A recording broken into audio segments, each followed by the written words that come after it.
Hello guys, pag-usapan lang natin ang pinagkakaguluhan ngayon sa social media. Ayon kasi guys sa mga netizens at mga fans, Alden Richard porsigido kay Catherine Bernardo sa panliligaw. Ibig sabihin lang pala nito guys, talagang solid na solid siyang manligaw umano kay Catherine Bernardo. Siyempre guys, ang iba ang ilalalang nila hanggang pakilig lang, 'di ba? At siyempre, meron pang isang manghuhula na hanggang tambalan lang naman at mag-iiwalay din daw sila. Siyempre guys, no, yun kasi ang inala nila. Siyempre guys, ang ula ay ula lamang.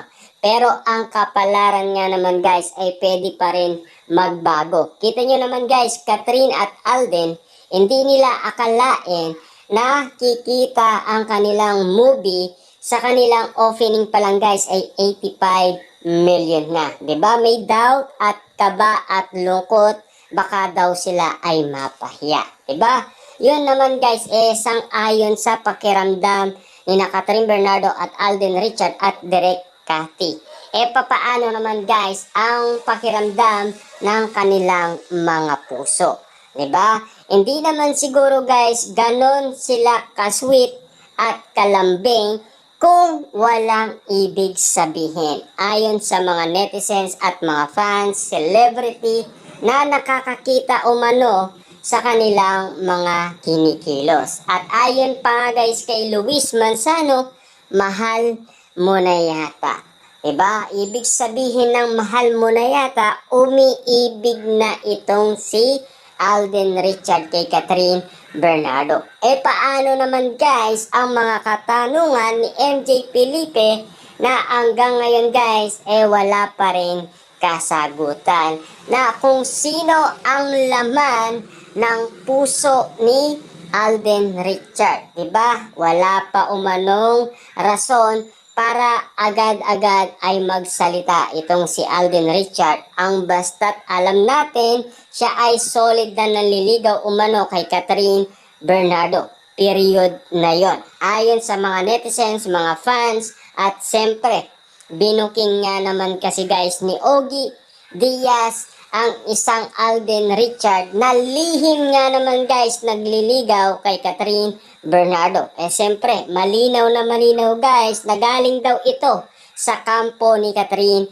Bernardo. Kaya nga naman guys ang lahat talagang kitang-kita nila kung gaano nga naman kaporsigido itong si Alden Richard na magmahal kay Catherine Bernardo. Dahil nakikita naman nila guys na nagkakaroon na siya ng oras kay Catherine Bernardo. Ibig sabihin lang yan guys, ang nalalaman ng mga netizens at mga fans, yung mga ilig niya noon ay hindi niya na ginagawa ngayon. Bakit kaya?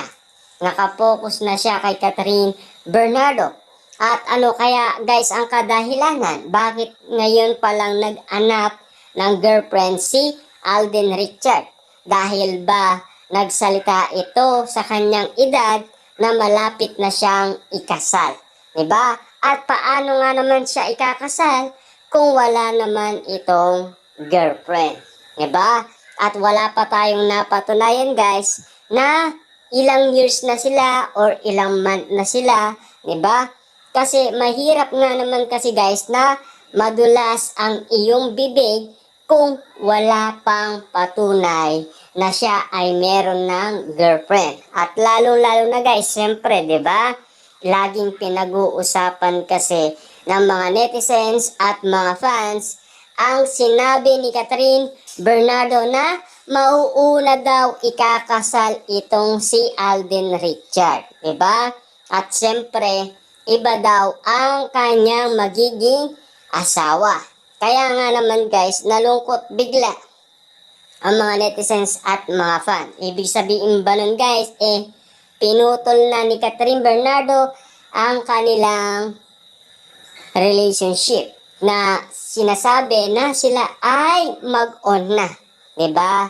Siyempre guys, ang alam naman ng iba, eme-eme lang. 'Di ba? Kasi ang nililigawan lang ni Alden Richard, walang iba kundi si Catherine Bernardo. Paano naman kasi guys magpapakasal si Alden Richard kung wala naman siyang pwedeng ipakita na kanyang girlfriend. Wala pa nga siyang press con kung papaano niya i-reveal ang kanyang girlfriend. Paano niya ipapakilala ang kanyang love life kung wala naman siyang dapat ipakilala. Paano niya nga naman guys sasabihin na meron ng laman ang kanyang puso kung wala naman itong laman na kung sino ang kanyang iniibig. Diba? At lalo-lalo na guys, siyempre, hanggang ngayon daw, ayon kay Ogie Diaz, hindi pa rin sinasagot ni Catherine Bernardo si Alden Richard. Dahil, pagkakaalam ng iba, pinutol na daw ni Catherine Bernardo lahat ng mga sinasabi ng mga netizens, mga fans na sila na. Diba? Pero, ang iba ayaw maniwala dahil eme-eme lang daw yun. Diba? Eh, siyempre guys, alam naman natin kailangan muna nilang hindi sabihin. Bakit kaya guys? Eh, siyempre, hindi pa naman anda si Catherine Bernardo at hindi daw minamadali ni Alden Richard si Catherine Bernardo. Inaayaan muna niya guys hanggang sa maging anda na ito. Diba? At least, meron na tayong proof na pinang-aawakan na malambing sila, sweet sila at romantic tignan at lalong-lalo na guys sa mga yakap na binigay nila, sa mga unlimited na ayudang binigay nila sa atin guys ay nakakakilig man yan guys, siyempre nakakawaw man yan, at least meron kayong proof na pinang-aawakan na sila ay naging malapit na magkaibigan at nagkakaunawaan sa isa't isa. At lalong-lalo na guys, siyempre, sweet nga naman kasi silang dalawa dahil ayon naman sa dalawa guys, mag-best friend nga naman kasi sila. Ayon naman guys sa iba, dinideny daw nila ang panliligaw ni Alden Richard kay Catherine Bernardo. Bakit nga naman kaya guys dinideny ni Alden Richard ang panliligaw niya kay Catherine Bernardo? Anong rason niya guys kung bakit? Ang rason kasi guys, siyempre, baka nga naman malaman ng ibang tao. Pero, ang hindi alam ni Alden Richard, alam na ng mga tao dahil na-booking na siya.